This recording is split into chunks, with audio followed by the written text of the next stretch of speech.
Hi friends, seventh class science friends, seventh class science Telangana text book 2021-22 book friends. ఇక్కడ మన రాజ్యాంగ నిర్మాతల గురించి తెలుసుకుందాము. భారత రాజ్యాంగ పీఠిక.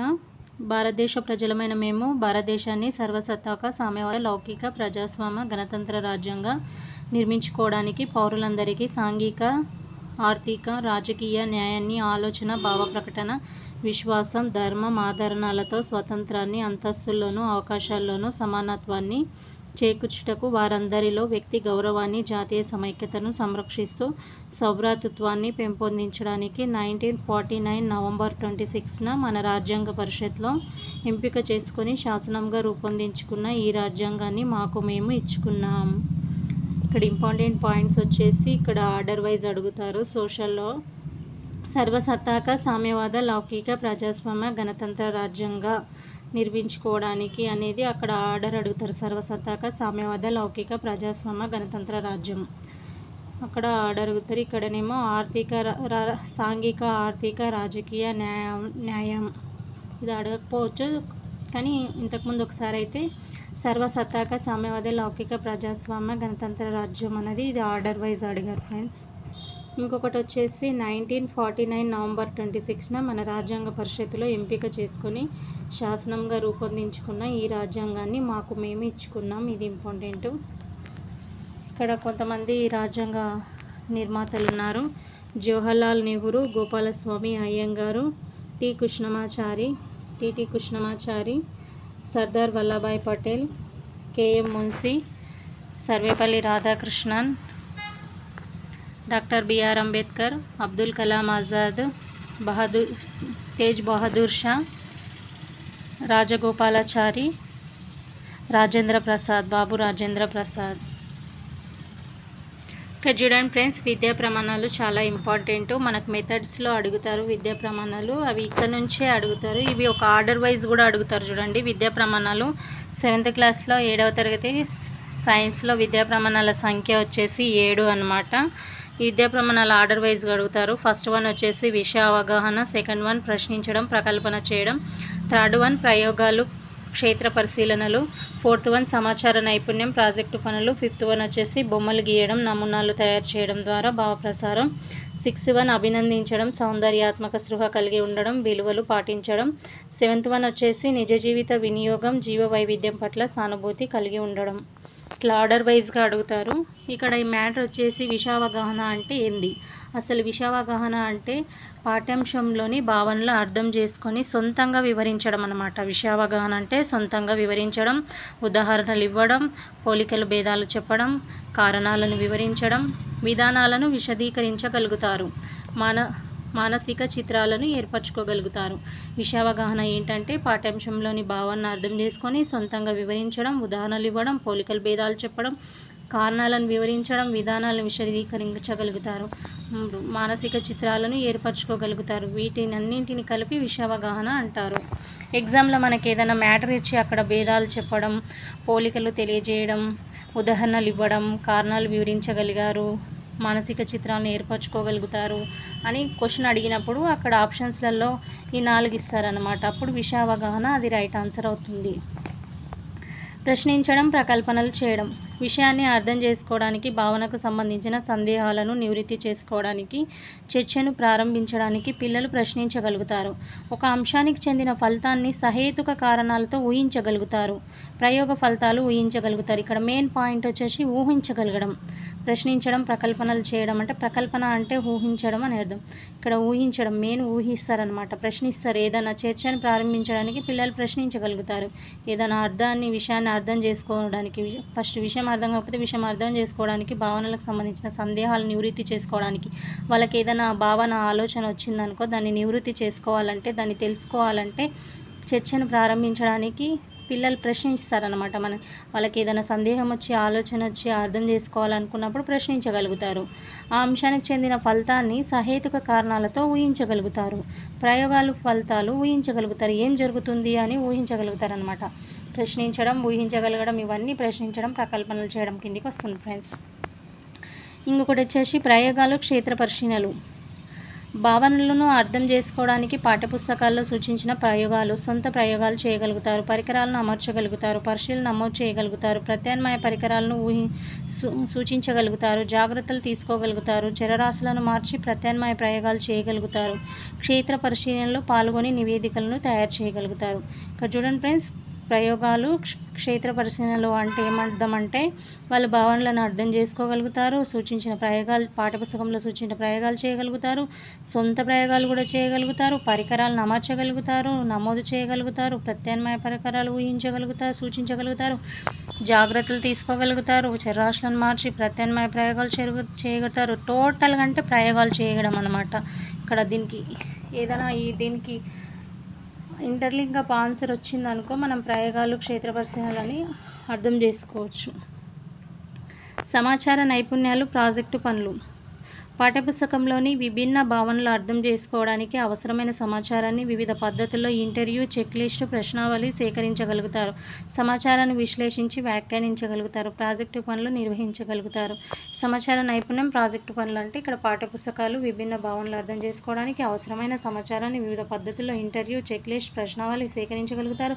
సమాచారాన్ని విశ్లేషించి వ్యాఖ్యానించగలుగుతారు. ప్రాజెక్టు పనులు నిర్వహించగలుగుతారు అనేది సమాచార నైపుణ్యానికి సంబంధించిందనమాట.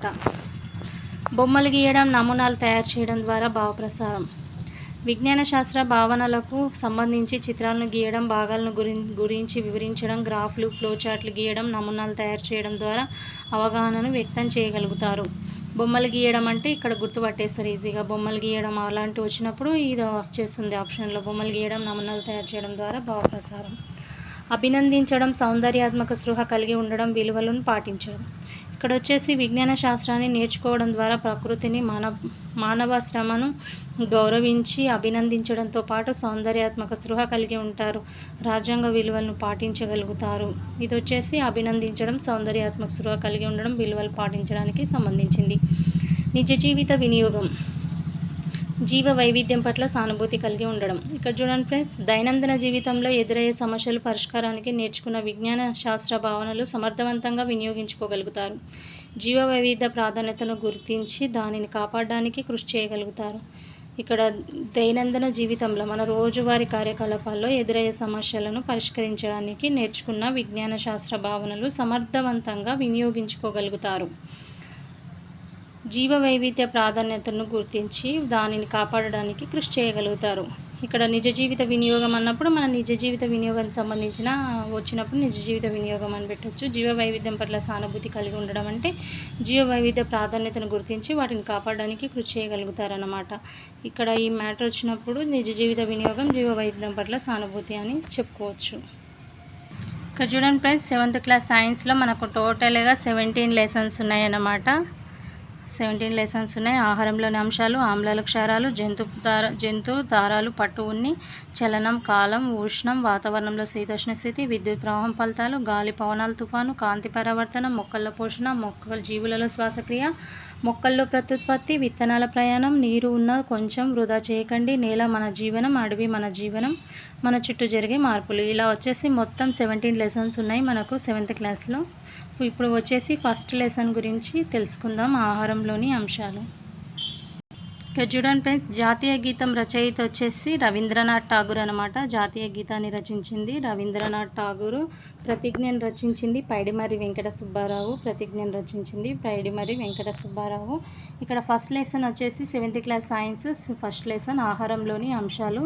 ఇక్కడ ఇంతకుముందు 6th క్లాస్లో చెప్పినట్టుగానే ఓన్లీ ఇంపార్టెంట్ పాయింట్స్ మాత్రమే నేను చెప్పాలనుకుంటున్నాను ఫ్రెండ్స్. ఒక ర్యాపిడ్ రివిజన్గా మీరు ఏదైనా వర్క్ చేస్తూ ఈ క్లాస్ వినొచ్చు. క్లాస్ ఆన్ చేసి పక్కన పెట్టేసుకొని వినొచ్చు. మనం నిద్రిస్తున్నప్పుడు కూడా శ్వాసక్రియ, రక్త ప్రసరణ మన శరీరంలో జరుగుతూనే ఉంటాయన్నమాట. అందుకే నిద్రించే సమయంలో కూడా మనకు శక్తి అవసరమని చెప్తుంటారు. ఇక్కడ చూడండి ఫ్రెండ్స్, మనం నిద్రిస్తున్నప్పుడు కూడా శ్వాసక్రియ, రక్త ప్రసరణ మన శరీరంలో జరుగుతూనే ఉంటాయి. అందుకే నిద్రించే సమయంలో కూడా మనకు శక్తి అవసరమని చెప్తుంటారు.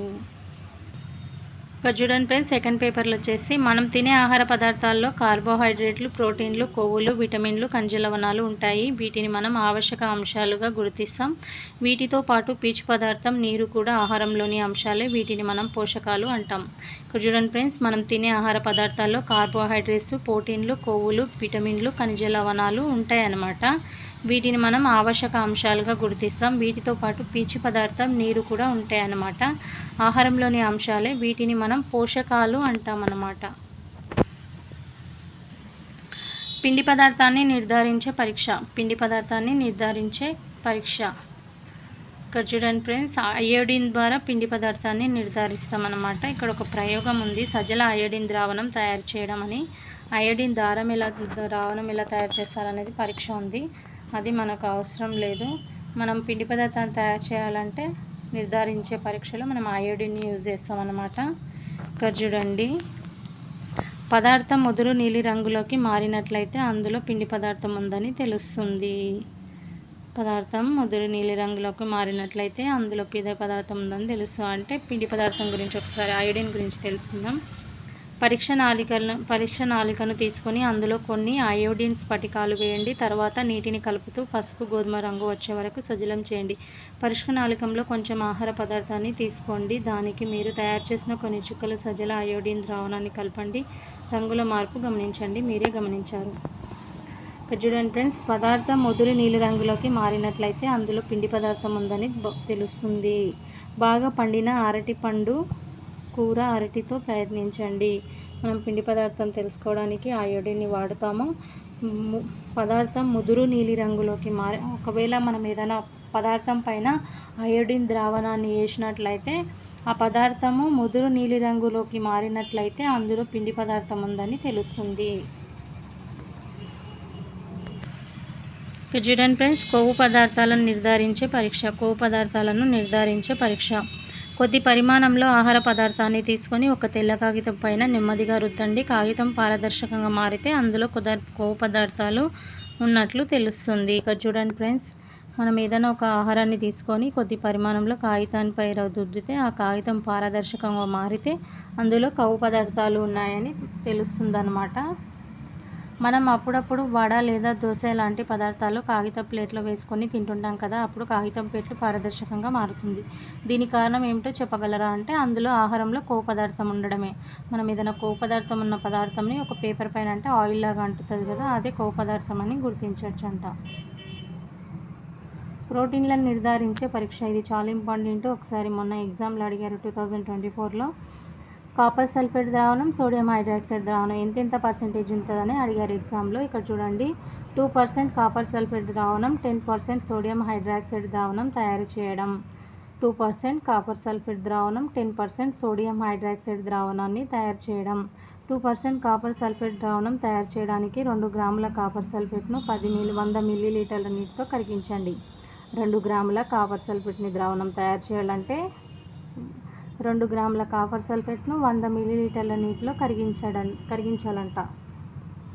10 గ్రాముల సోడియం హైడ్రాక్సైడ్ ద్రావణం తయారు చేయడానికి 10 గ్రాముల సోడియం హైడ్రాక్సైడ్ను 100 మిల్లీలీటర్ల నీటితో కరిగించండి. ఇక్కడ ఈ సింపుల్ ఫ్రెండ్స్, ఈజీగా గుర్తుపెట్టుకోవచ్చు. 2% కాపర్ సల్ఫేట్ ద్రావణం కావాలంటే 2 గ్రాముల కాపర్ సల్ఫేట్ను 100 మిల్లీలీటర్ల నీటిలో కరిగించాలి. ఇక్కడ 10% సోడియం హైడ్రాక్సైడ్ కావాలంటే 10 గ్రాముల సోడియం హైడ్రాక్సైడ్ను 100 మిల్లీలీటర్ల నీటితో కరిగించండి. ఓకే.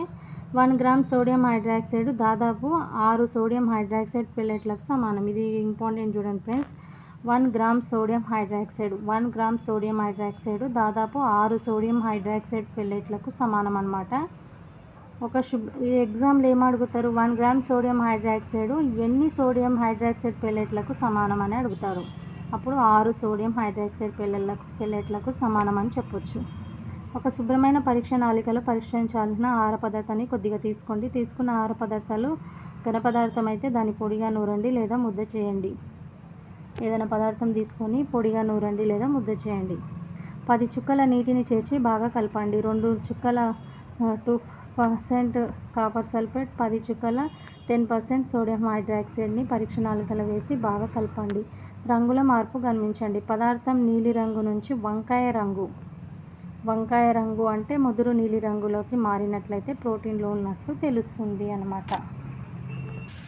ఇక్కడ చూడండి, మనం ప్రోటీన్ల పరీక్షలో దేన్ని యూజ్ చేస్తామంటే 2% కాపర్ సల్ఫేట్ని, 10% సోడియం హైడ్రాక్సైడ్ని యూజ్ చేస్తామన్నమాట. 2% కాపర్ సల్ఫేట్, 10% సోడియం హైడ్రాక్సైడ్ని యూజ్ చేసి మనం ప్రోటీన్లను కనుక్కుంటామన్నమాట. పదార్థము నీలిరంగు నుంచి వంకాయ రంగులోకి మారినట్లయితే ప్రోటీన్లు ఉన్నట్లు తెలుస్తుందన్నమాట. ఆ పదార్థంలో ఒక శుభ్రమైన పరీక్ష నాళికలో పరీక్షించాల్సిన ఆహార పదార్థాన్ని కొద్దిగా తీసుకున్న ఆహార పదార్థము ఘన పదార్థం అయితే దాన్ని పొడిగా నూరండి లేదా ముద్దగా చేయండి. అప్పుడు 10 చుక్కల నీటిని చేర్చి బాగా కలపండి. 2 చుక్కల 2% కాపర్ సల్ఫేట్, 10 చుక్కలు 10% సోడియం హైడ్రాక్సైడ్ను పరీక్ష నాళికలో వేసి బాగా కలపండి. రంగుల మార్పు గమనించండి. పదార్థం నీలి నుంచి వంకాయ రంగులోకి మారినట్లయితే ప్రోటీన్లు ఉన్నట్లు తెలుస్తుంది. మనం ప్రోటీన్ పరీక్షలో యూజ్ చేసేది ఏంటంటే 2% కాపర్ సల్ఫేట్, 10% సోడియం హైడ్రాక్సైడ్. ఇక్కడ పిండి పదార్థాన్ని తయారు చేయడానికి యూజ్ చేసేది అంటే అయోడిన్. ఇక్కడనేమో కొవ్వు పదార్థాలు నిర్ధారించే పరీక్షలు అంటే ఒక కాగితం పైన మనం ఆహార పదార్థాన్ని రుద్దితే పారదర్శకంగా కాగితం మారడం వల్ల అది కొవ్వు పదార్థం అని గుర్తించవచ్చు. ఇక్కడ ఈ 3 ఇంపార్టెంట్: పిండి పదార్థము, కొవ్వు పదార్థము, ఇక్కడ ప్రోటీన్ల పరీక్ష. ప్రోటీన్లకు 2% కాపర్ సల్ఫేట్, 10% సోడియం హైడ్రాక్సైడ్. పిండి పదార్థాలను అయోడిన్ ద్వారా నిర్ధారిస్తారు. కొవ్వు పదార్థాలను పేపర్ పైన ఏదైనా ఆహార పదార్థాన్ని పూస్తే అది పారదర్శకంగా మారితే కొవ్వు పదార్థాలను నిర్ధారిస్తారనమాట. చూడండి ఫ్రెండ్స్, ఇక్కడ ఒక పాయింట్ వచ్చేసి బియ్యంలో పిండి పదార్థం ఎక్కువగా ఉంటే నూనెలో కొవ్వు పదార్థాలు ఎక్కువగా ఉంటుంది. బియ్యంలో పిండి పదార్థం ఎక్కువగా ఉంటే నూనెలో కొవ్వు పదార్థం ఎక్కువగా ఉంటుంది. ఇక్కడ చూడండి ఫ్రెండ్స్, వ్యక్తి వయస్సు, చేసే పనిని బట్టి వివిధ పరిమాణాల్లో పిండి పదార్థాలు, కొవ్వులు అవసరమవుతాయి.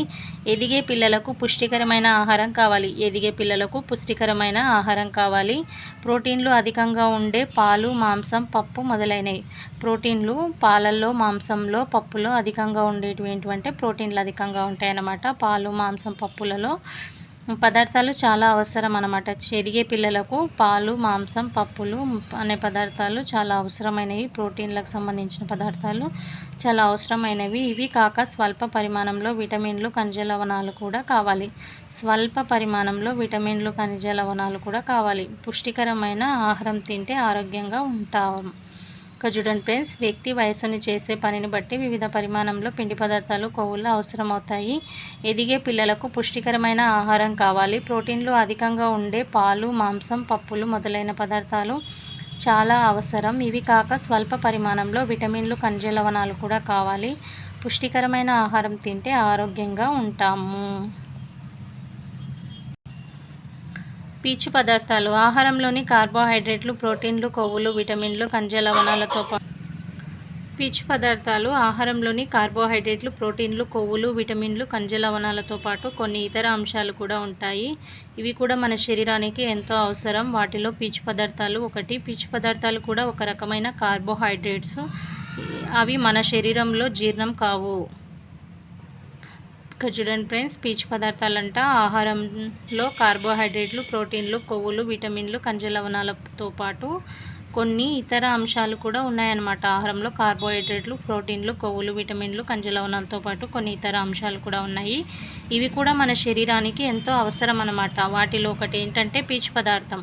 పీచు పదార్థం అనేది కూడా ఒక రకమైన కార్బోహైడ్రేట్స్ అంట. పీచు పదార్థం అనేది ఒక రకమైన కార్బోహైడ్రేట్స్. ఇక్కడ ఎగ్జామ్లో అడగవచ్చు, పీచు పదార్థం అనేది ఏంటి, కార్బోహైడ్రేట్సా, ప్రోటీన్లా, విటమిన్లా, కొవ్వులా అని అడగవచ్చు. అక్కడ ఆప్షన్స్లలో కార్బోహైడ్రేట్స్ రైట్ ఆన్సర్.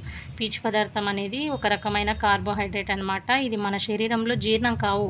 పీచు పదార్థాలు మన శరీరంలో జీర్ణం కావన్నమాట.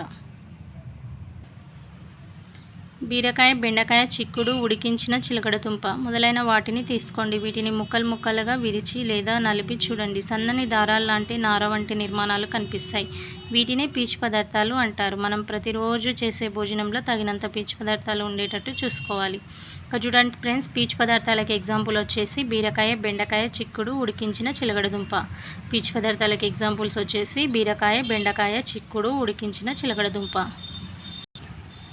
పీచు ఉండే ఆహార పదార్థాలు. పీచు ఉండే ఆహార పదార్థాలు చూడండి ఫ్రెండ్స్ ఒకసారి. పొట్టి తీయని గోధుమలు, తృణధాన్యాలు, పండ్లు, చిలకడ దుంప, బఠానీ, గుమ్మడి, చిక్కుడు, పాలకూర, అరటి, యాపిల్, బొప్పాయి మొదలైన వాటి ద్వారా మనకు పీచు పదార్థాలు లభిస్తాయన్నమాట. పీచు పదార్థాలు వేటి ద్వారా లభిస్తాయంటే పొట్టి తీయని గోధుమలు. సెకండ్ వన్ వచ్చేసి తృణధాన్యాలు, పండ్లు, చిలకడ దుంప, బఠానీ, గుమ్మడి, చిక్కుడు, పాలకూర, అరటి, యాపిల్, బొప్పాయి మొదలైన వాటి ద్వారా మనకు పీచు పదార్థాలు లభిస్తాయి. ఇక్కడ చూడండి ఫ్రెండ్స్, మన రోజువారీ భోజనం పీచు పదార్థాలు తప్పనిసరి ఉండేలా చూసుకోవాలి. మనం తినే రోజు అన్నంలో పీచు పదార్థాలు ఉండేటట్టు చూసుకోవాలి. మనకు సాధారణంగా కొన్ని పండ్లను తొక్కలతో సహా తినే అలవాటు ఉంటుంది. అరటి పండును తొక్కలను తొలగించి తింటాము. యాపిల్, ద్రాక్ష మొదలైన పండ్లను తొక్కతో సహా తింటాము. చాలా రకాల కూరగాయలను తొక్కలతో సహా వాడుతాము. దోస, బీర వంటి కూరగాయలు తొక్కలతో పచ్చళ్ళు తయారు చేస్తారు. దోస, బీర వంటి కూరగాయల తొక్కలతో పచ్చళ్ళు తయారు చేస్తారు. పండ్లు, కూరగాయలను తొక్కలను తొలగించకుండానే తినాలి. అందులో ఎక్కువ మొత్తంలో పోషక పదార్థాలు ఉంటాయి.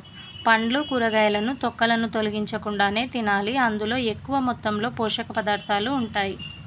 జీర్ణక్రియకు తోడ్పడే పీచు పదార్థాలు తొక్కలలో ఉంటాయి. జీర్ణక్రియకు తోడ్పడే పీచు పదార్థాలు అనేవి తొక్కలలో ఉంటాయి. అయితే ఈ మధ్యకాలంలో పొలాల్లో ఎక్కువగా క్రిమి సంహారక మందులు చల్లుతున్నారు. అవి మన ఆరోగ్యానికి హాని చేస్తాయి. అందువల్ల పండ్లను, కూరగాయలను ఉప్పు నీటితో శుభ్రంగా కడిగి తర్వాత మాత్రమే తొక్కతో సహా తినడం మంచిది. పండ్లను, కూరగాయలను ఉప్పు నీటితో శుభ్రంగా కడిగిన తర్వాత మాత్రమే తొక్కతో సహా తినడం మంచిది. పండ్లను, కూరగాయలను ఉప్పు నీటితో శుభ్రంగా కడిగిన తర్వాతనే మాత్రమే తొక్కలతో సహా తినవలసి ఉంటుంది. నీరు మన శరీరానికి కావాల్సిన అతి ముఖ్యమైన అంశాలలో నీరు ఒకటి. ప్రతిరోజు మనం తగినంత నీరు తాగాలి. పండ్ల నుండి, కూరగాయల నుండి కూడా మనకు నీరు లభిస్తుందని మీకు తెలుసా? కూరగాయల్లో, పండ్లలో నీరు ఉంటుంది. పండ్లను, కూరగాయలను కోసి చూడండి, అందులో నీళ్లు కనబడతాయా? దోస, టమాటా, చిక్కుడు, జామ, ఆలుగడ్డ, బీరకాయ, సొరకాయ వంటి కూరగాయల్లో నీళ్లు ఉంటాయి. ఇక్కడ చూడండి ఫ్రెండ్స్, దోస, టమాటా, చిక్కుడు, జామ, ఆలుగడ్డ, బీరకాయ, సొరకాయ వంటి పళ్ళల్లో నీళ్ళు ఉంటాయన్నమాట. నీళ్ళుండే పండ్లు అన్నమాట. ఉన్న కూరగాయలు, పండ్లు దోస, టమాటా, చిక్కుడు, జామ, ఆలుగడ్డ, బీరకాయ, సొరకాయ. నేను అనుకున్న ఇన్ని రోజులు దోసలో ఉంటుంది నీరు, టమాటాలో ఉంటుంది, బీరకాయలు ఉంటుంది, సొరకాయలు ఉంటుంది.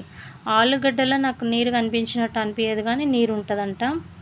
జామకాయలో కూడా పండు అయినప్పుడు నీరు కనిపిస్తుంది. చిక్కుడులో నీరు కనిపించదు, కానీ నీరు ఉంటుందంట. చిక్కుడులో ఉంటుందంట, అంటే చిక్కుడు గింజలలో ఉండొచ్చు బహుశా. ఇక్కడ ఎగ్జాంపుల్ వచ్చేసి దోస, టమాటా, చిక్కుడు, జామ, ఆలుగడ్డ, బీరకాయ, సొరకాయలో వంటి కూరగాయల్లో నీళ్ళు ఉంటాయన్నమాట. ఇక్కడ పండ్లు వచ్చేసి పుచ్చకాయ, బొప్పాయి, యాపిల్ వంటి పండ్లలో నీళ్ళు ఉంటాయి. పుచ్చకాయ, బొప్పాయి, యాపిల్ వంటి పండ్లలో నీళ్ళు ఉంటాయి. మన శరీరానికి ఎంతో అవసరం. ఇక్కడ చూడండి ఫ్రెండ్స్, నీటి గురించి చాలా బాగా చెప్పారు. నీటి అవసరాన్ని తెలుసుకుందామని స్పంజిక ముక్కను తీసుకొని ఒక గుట్టంలో నొప్పించడానికి ప్రయత్నించండి. ఇక్కడ స్పంజికను తీసుకొని ఒక గుట్టంలో నొప్పించడానికి ప్రయత్నిస్తున్నాడు. స్పంజిక ముక్క సులువుగా కదలదనమాట. అదే స్పంజిక ముక్కను తీసుకుని నీటిలో ముంచి తిరిగి గుట్టంలో నొప్పించడం, అది సులువుగా కదులుతుంది. అది ఎలా జరిగింది అంటే, నీరు కూడా ఆహార పదార్థమే.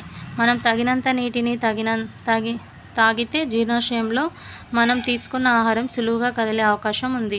మన శరీరంలో జరిగే ఇతర జీర్ణక్రియలకు కూడా నీరు చాలా అవసరం. కాబట్టి మనం ప్రతిరోజు తగినంత నీరు తాగాలన్నమాట. రోజు నీరు ఎక్కువ తాగితేనే ఆహారం సులభంగా జీర్ణమవుతుందన్నమాట.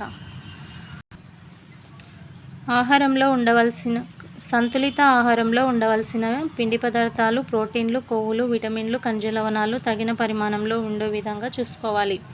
సంతులిత ఆహారంలో ఉండవలసిన పిండి పదార్థాలు, ప్రోటీన్లు, కొవ్వులు, విటమిన్లు, ఖనిజ లవణాలు తగిన పరిమాణంలో ఉండే విధంగా చూసుకోవాలి. మీ భోజనాన్ని సంపూర్ణ ఆహారంగా చేసుకోవడం ఎలా? పచ్చి కూరగాయల మిశ్రమం, తృణధాన్యాలు, పప్పు, పాలు తగినంతగా తీసుకోవాలి. స్వల్ప పరిమాణంలో కొవ్వు పదార్థాలు అంటే నూనె, వెన్న, నెయ్యి మొదలైనవి స్వల్ప పరిమాణంలో తీసుకోవాలన్నమాట. ఏ కాలంలో దొరికే పండ్లను ఆ కాలంలో తినాలి. ప్రతిరోజు ఆహారం పచ్చి కూరగాయల మిశ్రమాన్ని సలాడ్స్ తినడం మర్చిపోకండి. ఇక్కడ చూడండి ఫ్రెండ్స్, పచ్చి కూరగాయల మిశ్రమం అంటే సలాడ్స్ కూరగాయలన్నీ సలాడ్ చేసుకొని తాగాలన్నమాట. తృణధాన్యాలు, పప్పు, పాలు తగినంతగా తీసుకోవాలి. స్వల్ప పరిమాణంలో, ఇది ఎగ్జామ్లో చాలాసార్లు అడిగారు ఫ్రెండ్స్. స్వల్ప పరిమాణంలో కొవ్వు పదార్థాలు తీసుకోవాలని. ఏవి స్వల్ప పరిమాణంలో తీసుకోవాలని అడిగారు. కొవ్వు పదార్థాలు, నూనె, వెన్న, నెయ్యి అనేవి చాలా తక్కువ పరిమాణంలో తీసుకోవాలన్నమాట మనము. ఇక్కడ వచ్చేసి పారాగ్రాఫ్ వచ్చింది ఫ్రెండ్స్. ఇక్కడ పిస్తా, జీడిపప్పు, బాదం పప్పు, ఎండుద్రాక్ష, కిస్మిస్, పల్లీలు మొదలైనవి ఎండిన పళ్ళు గింజలు శరీరానికి ఆరోగ్యాన్ని, బలాన్ని ఇస్తాయి. అయితే వీటిని తక్కువ పరిమాణంలో తీసుకోవడం మంచిది. ఇక్కడ చూడండి ఫ్రెండ్స్, పిస్తా, జీడిపప్పు, బాదం పప్పు, ఎండుద్రాక్ష, కిస్మిస్, పల్లీలు మొదలైనవి ఎండిన పళ్ళు గింజలు శరీరానికి ఆరోగ్యాన్ని, బలాన్ని ఇస్తాయి. అయితే వీటిని తక్కువ పరిమాణంలో తీసుకోవడం మంచిది. ఇక్కడ చూడండి, సంతులిత ఆహారం చాలా చవక. శాస్త్రవేత్తలు తమ పరిశోధనల ద్వారా తెలుసుకున్నది ఏమిటంటే, సంతులిత ఆహారం అంటే ఖరీదైన ఆహారం కానక్కర్లేదు. అన్నము, రొట్టెలు, పప్పు, కూరగాయలు, పండ్లు, కొద్దిగా నూనె, కొంచెం బెల్లం ఆహారంగా తీసుకున్నట్లయితే మనకు అవసరమైన పోషకాలన్నీ లభిస్తాయి.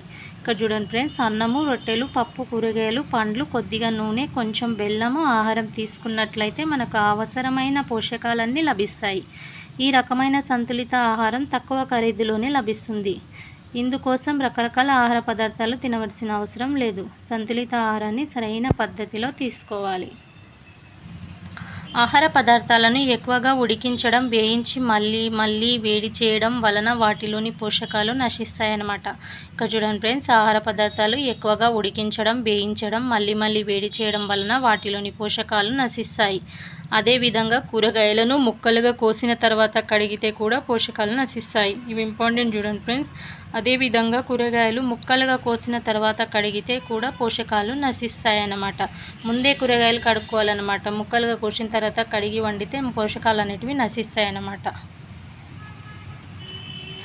ఇక్కడ చూడండి ఫ్రెండ్స్, ఏ రకమైన పదార్థాలు ఏ మోతాదులో తీసుకోవాలి, ఇవి ఇంపార్టెంట్. తృణధాన్యాలు, పప్పులు, పాలు మొదలైనవి తగినంతగా తీసుకోవాలి. తృణధాన్యాలు అంటే అవి పొట్టు తీయని గింజలు.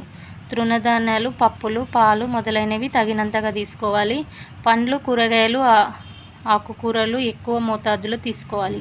పండ్లు, ఆకుకూరలు, కాయగూరలు ఎక్కువ మోతాదులో తీసుకోవాలి. నూనె పదార్థాలు, జంతు సంబంధ పదార్థాలు తక్కువ మోతాదులో తీసుకోవాలి. నూనె పదార్థాలు, జంతు సంబంధ పదార్థాలు తక్కువ పరిమాణంలో తీసుకోవాలి. నెయ్యి, వెన్న, జున్ను వంటి పదార్థాలను అప్పుడప్పుడు అవసరం మాత్రమే తీసుకోవాలి. అవసరం ఉంటేనే తీసుకోవాలి. నెయ్యి, వెన్న, జున్ను వంటి పదార్థాలు అప్పుడప్పుడు అవసరం మేరకు తీసుకోవాలి. ఇవి ఇంపార్టెంట్ చూడండి ఫ్రెండ్స్. ఇవి మళ్ళొకసారి చెప్పుకుందాం ఫ్రెండ్స్, ఇవి ఇంపార్టెంట్. తృణధాన్యాలు, పప్పులు, పాలు మొదలైనవి తగినంతగా తీసుకోవాలి. పండ్లు, ఆకుకూరలు, కూరగాయలు ఎక్కువ మోతాదులో తీసుకోవాలి. నూనె పదార్థాలు, జంతు సంబంధ పదార్థాలు తక్కువ మోతాదులో తీసుకోవాలి. నెయ్యి, వెన్న, జున్ను వంటి పదార్థాలు అప్పుడప్పుడు అవసరం మేరకే తీసుకోవాలి. ఇక్కడ చూడండి ఫ్రెండ్స్, జంక్ ఫుడ్స్కి దూరంగా ఉండాలి. మనం ప్రతిరోజు న్యూడిల్స్, బర్గర్ మాత్రమే ఆహారంగా తీసుకుంటే ఏమవుతుంది, వీటిని తీసుకోవడం వల్ల శరీరానికి అవసరమయ్యే ఇతర పదార్థాలు, పోషకాలు అందకుండా పోతాయి. జంక్ ఫుడ్ తినడం వల్ల మన జీర్ణ వ్యవస్థ దెబ్బతింటుంది. ఇక్కడ ఇంపార్టెంట్ పాయింట్స్ వచ్చేసి, జంక్ ఫుడ్ తినడం వల్ల మన జీర్ణ వ్యవస్థ దెబ్బతింటుంది. జంక్ ఫుడ్ తినడం వల్ల మన జీర్ణ వ్యవస్థ దెబ్బతింటుంది. అందువల్ల జంక్ ఫుడ్ తీసుకోకపోవడమే మంచిది. ఇది ఏ రకంగానూ పౌష్టికాహారం కాదు. జంక్ ఫుడ్ వలన కలిగే నష్టాలు చాలా సమాచారాన్ని సేకరించి రాయండి. జంక్ ఫుడ్ తినడం వల్ల జీర్ణ వ్యవస్థ దెబ్బతింటుందంట ఫ్రెండ్స్. అవి తీసుకోకపోవడమే మంచిది. ఒక ప్రాంత ప్రజలు ఆ ప్రాంతపు ఆహారపు అలవాట్లు, ఆ వాతావరణ స్థితులపై, సంస్కృతి, ఆచారాలపై ఆధారపడి ఉంటాయి. మనం ఎక్కువగా అన్నం తింటాం. మన తెలంగాణ రాష్ట్రంలో ఎక్కువగా అన్నం తింటాం. కానీ ఉత్తర భారతదేశంలోని ప్రజలు చపాతీలు ఎక్కువగా తింటారు. ఎందుకంటే ఆ ప్రాంతంలో గోధుమలు ఎక్కువగా పండుతాయి కాబట్టి. ఉత్తర భారతదేశంలో గోధుమలు ఎక్కువగా పండుతాయి కాబట్టి వాళ్ళు గోధుమ చపాతీలు ఎక్కువగా తింటారు. వివిధ రకాల ఆహార పదార్థాల తయారీ, ఆహారము తీసుకునే విధానము అక్కడి సంస్కృతి ప్రతిబింబిస్తుంది. వివిధ రకాల ఆహార పదార్థాల తయారీ, ఆహారం తీసుకునే విధానం పైన అక్కడి సంస్కృతి ప్రతిబింబిస్తుంది. ఇవి ఆప్షన్లలో పాయింట్ వైజ్గా అడగొచ్చు ఫ్రెండ్స్, ఆ రైటా రాంగా అని. ఆహారపు అలవాట్లు, వాటిని వండే విధానం ఆ ప్రాంత సంస్కృతిని సూచిస్తాయి. ఆహారపు అలవాట్లు అనేటివి వాటిని వండే విధానం ఆ ప్రాంతపు సంస్కృతిని సూచిస్తాయి. ఇక్కడ చూడండి ఫ్రెండ్స్, ఆహారం పోషకాల చరిత్ర అంట ఫ్రెండ్స్. ఇక్కడ దాదాపు 170 సంవత్సరాల కిందట వరకు పోషణ పైన కొంతవరకు మాత్రమే వైజ్ఞానిక సమాచారం ఉండేది. ఆధునిక పోషణ వైజ్ఞానిక శాస్త్రవేత్త ఫ్రెంచ్ దేశస్థుడైన లేవోయిజర్. ఇది ఇంపార్టెంట్ ఫ్రెండ్స్. ఆధునిక పోషణ వైజ్ఞానిక శాస్త్రవేత్త ఫ్రెంచ్ దేశస్థుడైన లేవోయిజర్. ఆధునిక వైజ్ఞానిక పోషణ శాస్త్రవేత్త ఎవరు అంటే లేవోయిజర్. ఈయన 1743 నుంచి 1793 వరకు చేసిన పరిశోధనలు పోషణలో ఆధునిక ఆలోచనలకు దారితీశాయి. 1743 నుంచి 1793 వరకు చేసిన పరిశోధనలు పోషణలో ఆధునిక ఆలోచనలకు దారితీశాయి. 1752 సంవత్సరంలో జేమ్స్ లీడ్ అనే శాస్త్రవేత్త స్కర్వీ అనే వ్యాధిని తాజా ఫలాలను కూరగాయలను తినడం వల్ల నయం చేయవచ్చని కనుగొన్నాడు. ఇక్కడ చూడండి ఫ్రెండ్స్, 1752 సంవత్సరంలో జేమ్స్ లీడ్ అనే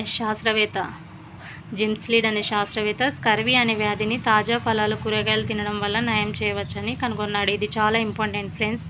1752 సంవత్సరంలో జేమ్స్ లీడ్ అనే శాస్త్రవేత్త స్కర్వీ అనే వ్యాధిని తాజా ఫలాలు కూరగాయలు తినడం వల్ల నయం చేయవచ్చని కనుగొన్నాడు. 1952 సంవత్సరంలో కొన్ని రకాల వ్యాధులను కొన్ని రకాల ఆహార పదార్థాలను తినడం వల్ల నయం చేయవచ్చని తెలిసింది. 1952 సంవత్సరంలో కొన్ని రకాల ఆహార పదార్థాలను కొన్ని రకాల వ్యాధులను కొన్ని రకాల ఆహార పదార్థాలను తినడం వల్ల నయం చేయవచ్చని తెలిసింది. మన శరీరం ప్రోటీన్లు, కొవ్వులు, పిండి పదార్థాల రూపంలో ఉన్న ఆహారాన్ని స్వీకరిస్తుందని 19వ శతాబ్దపు పరిశీలనలో నిరూపించడం జరిగింది. ఇక్కడ చూడండి ఫ్రెండ్స్, 1952 సంవత్సరంలో కొన్ని రకాల వ్యాధులను కొన్ని రకాల ఆహార పదార్థాలను తినడం వల్ల నయం చేయవచ్చని తెలిసింది. మన శరీరం ప్రోటీన్లు, కొవ్వులు, పిండి పదార్థాల రూపంలో ఉన్న ఆహారాన్ని స్వీకరిస్తుందని 19వ శతాబ్దపు పరిశీలనలో నిరూపించడం జరిగింది. ఇక్కడ చూడండి ఫ్రెండ్స్, ఈ లెసన్లో మనం ఏం నేర్చుకున్నాం, మీకు చాలా ఇంపార్టెంట్ పాయింట్స్ వచ్చేసి ఆహార పదార్థాల్లో కార్బోహైడ్రేట్స్లు, ప్రోటీన్లు, కొవ్వు పదార్థాలు, విటమిన్లు, ఖనిజ లవణాలు అనే అంశాలు ఉంటాయి. ఇక్కడ చూడండి ఫ్రెండ్స్, ఆహార పదార్థాల్లో కార్బోహైడ్రేట్లు, ప్రోటీన్లు, కొవ్వు పదార్థాలు, విటమిన్లు, ఖనిజ లవణాలు అనే అంశాలు ఉంటాయి. ఆహార పదార్థాల్లో కార్బోహైడ్రేట్స్, ప్రోటీన్లు, కొవ్వులు పదార్థాలు, విటమిన్లు, ఖనిజ లవణాలు అనే అంశాలు ఉంటాయి. పీచు పదార్థాలు కూడా ఆహార పదార్థాల్లోని అంశాలే. వీటిని రకరకాల కూరగాయలు, పండ్లలో పీచు పదార్థాలు ఉంటాయి. ఆహార పదార్థాల్లోని అన్ని రకాల అంశాలు ఉంటాయి. వివిధ రకాల ఆహార పదార్థాలలో అంశాల పరిమాణం వేరువేరుగా ఉంటుంది. ఆహార పదార్థాల్లో అన్ని రకాల అంశాలు ఉంటాయి. వివిధ రకాల ఆహార పదార్థాల్లో అంశాల పరిమాణం వేరువేరుగా ఉంటుంది. పీచు పదార్థాలు మలబద్ధకాన్ని తొలగిస్తాయి. మన శరీరం బాగా పనిచేయాలంటే తగినంత నీటిని తాగాలి. ఆహారంలో కార్బోహైడ్రేట్లు, ప్రోటీన్లు, కొవ్వు పదార్థాలు, విటమిన్లు, ఖనిజ లవణాలు అన్ని పోషకాలు సమపాలలో ఉంటే అటువంటి ఆహారాన్ని సంతులిత ఆహారం అంటారు. ఆహారంలో కార్బోహైడ్రేట్లు, ప్రోటీన్లు, కొవ్వు పదార్థాలు, విటమిన్లు, ఖనిజ లవణాలు అన్ని పోషకాలు సమపాలలో ఉంటే అటువంటి ఆహారాన్ని సంతులిత ఆహారం అంటారు. ప్రతి ఒక్కరికి సంతులిత ఆహారం అవసరం.